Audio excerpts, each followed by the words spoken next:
Good morning students आज मैं आपको अकाउंटिंग टर्मिनोलॉजी एक्सप्लेन करने जा रही हूँ। देखिए इसमें कुछ टर्मिनोलॉजीज यूज़ होती हैं। सबसे पहले रहता है बिजनेस, है ना। बिजनेस मतलब कि एक पर्सन बिजी रहता है ना, ट्रेड करता है। ट्रेड मतलब बाइंग एंड सेलिंग रहती है। इंश्योरेंस, ट्रांसपोर्ट, ये सब क्या है, बिजनेस है। गुड्स को खरीदना, बेचना, उसका इंश्योरेंस करवाना, उसको ट्रांसपोर्ट करना, ये सब क्या है, बिजनेस। प्रोफेशन क्या रहता है कि जैसे डॉक्टर्स रहते हैं, इंजीनियर रहते हैं, वो पढ़ाई करके, ट्रेनिंग करके, डिग्रीज लेके एक प्रोफेशनल लाइफ में आ जाते हैं, जो उनका क्या बन जाता है, प्रोफेशन बन जाता है, जो कि लोगों से क्या करते हैं, फीस लेते हैं। प्रोप्राइटर दैट मीन्स बिजनेस का ओनर, जो अपनी कैपिटल लगा के बिजनेस स्टार्ट करता है। एंड कैपिटल मतलब जो भी ऑनर रहता है, जैसे मैं ऑनर हूँ, मैंने बिजनेस ओपन किया तो मैं क्या करूँगी, कैपिटल लगाऊंगी, मतलब पूंजी लगाऊंगी, मनी लगाऊंगी, जिसको अकाउंटिंग में क्या बोलते हैं, कैपिटल बोलते हैं। देन इसके बाद कैपिटल के भी टाइप्स रहते हैं। फर्स्ट रहता है फिक्स्ड कैपिटल, दैट मीन्स कोई भी अगर हमें बड़ी चीज़ परचेस करनी है, जैसे बिजनेस के लिए फर्नीचर परचेस करना है, मशीन परचेस करनी है, तो उसके लिए बहुत कैपिटल लगती है, जिसको बोलते हैं फिक्स्ड कैपिटल। देन इसके बाद रहता है फ्लोटिंग कैपिटल, जो डे टू डे एक्सपेंसेस, जैसे हमने एसेट परचेस किया, उसको सेल करना है ना, छोटे मोटे खर्चों के लिए फ्लोटिंग कैपिटल यूज़ होती है। और वर्किंग कैपिटल जो डेली रूटीन एक्सपेंसेस रहते हैं, जैसे लाइट का बिल भरना है, रेंट भरना है, भाड़ा देना है, मतलब कैरेज देना है, तो उसके लिए वर्किंग कैपिटल यूज़ होती है। एंड ड्राइंग तो आप अभी तक आपको क्या पता होगा, ड्राइंग मतलब चित्र छापना। लेकिन अकाउंटिंग में ड्राइंग क्या रहती है कि अगर हमारा बिजनेस है, हमने बिजनेस में से कुछ पैसे निकाल लिए, कैश निकाल लिया या गुड्स निकाल लिया, तो वो हमारी ड्राइंग्स बन जाती हैं।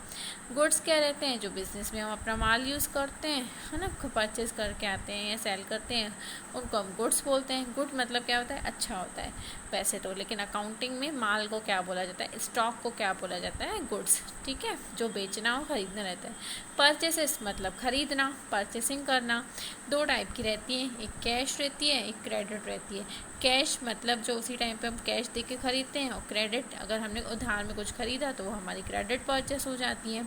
परचेस रिटर्न क्या रहता है, अगर हमने कुछ भी गुड्स खरीदा है लेकिन वो हमारे अकॉर्डिंग नहीं है, मतलब उसकी क्वालिटी अच्छी नहीं है, तो उसको रिटर्न करेंगे तो वो रिटर्न आउटवर्ड बन जाएगा, और जो कि परचेस रिटर्न बन जाता है। सेल दैट मीन्स अगर हम कुछ भी बेच रहे हैं, गुड्स को बेच रहे हैं, तो वो सेल हो जाता है। सेल अभी दो टाइप की रहती हैं, एक कैश सेल रहती है, एक क्रेडिट सेल रहती है। अगर हमने कैश पे बेचा है, मतलब उसी टाइम पैसा मिल गया, तो कैश सेल हो गई।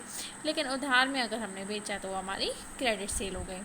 देन इसके बाद देखिए सेल्स रिटर्न, दैट अगर हमने किसी को कुछ भी बेचा है ना, लेकिन उसका वो डिफेक्टिव निकला, है ना, तो वो कस्टमर हमें रिटर्न करके जाएगा, तो वो हमारी क्या हो जाएगी, sales return. That means return inward. ठीक है, और रिटर्न आउटवर्ड कौन सी होती है, परचेज रिटर्न। स्टॉक क्या रहता है, देखिए ईयर के एंड में कुछ गुड्स अनसोल्ड रह जाते हैं, दैट मीन्स कुछ बिके हुए नहीं रहते हैं, तो वो क्या हो जाता है, हमारा स्टॉक बन जाता है। टर्नओवर क्या रहता है कि the total amount of sale, किसी भी पर्टिकुलर पीरियड में, है ना, एक साल के अंदर जितनी भी हमारी सेल होती हैं उसको हम टर्नओवर बोलते हैं। ठीक है, the total amount of sale during a particular period, एक पर्टिकुलर पीरियड में जितनी हमारी सेल रहती है वो हमारा क्या बन जाता है, टर्नओवर बन जाता है। डिस्काउंट क्या रहता है, अगर हमने अपने कस्टमर को कुछ भी कंसेशन दिया तो वो क्या बन जाता है, डिस्काउंट भी दो टाइप्स के रहते हैं, एक रहता है कैश और दूसरा रहता है ट्रेड, है ना। फर्स्ट रहता है ट्रेड डिस्काउंट, जो कि सबको दिया जाता है।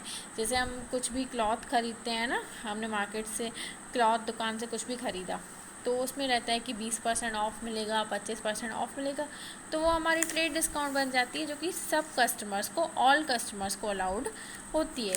और दूसरी रहती है कैश डिस्काउंट, जो उन कस्टमर्स को अलाउ होती है जो उसी टाइम पे कैश पेमेंट करके जाते हैं, है ना। और ये कम रहती है, जैसे 5%, 2% हमने दे दिया कस्टमर्स को सेटिस्फाई, खुश करने के लिए। ओके स्टूडेंट, दो ही डिस्काउंट आपको करनी है। एंड इसका डिफरेंस देखिए, ऑब्जेक्ट क्या रहता है, कस्टमर्स को इंक्रीज़ करना, और कैश डिस्काउंट का ऑब्जेक्ट उद्देश्य क्या रहता है कि prompt payment, that means customer उसी टाइम पे पेमेंट करके जाए।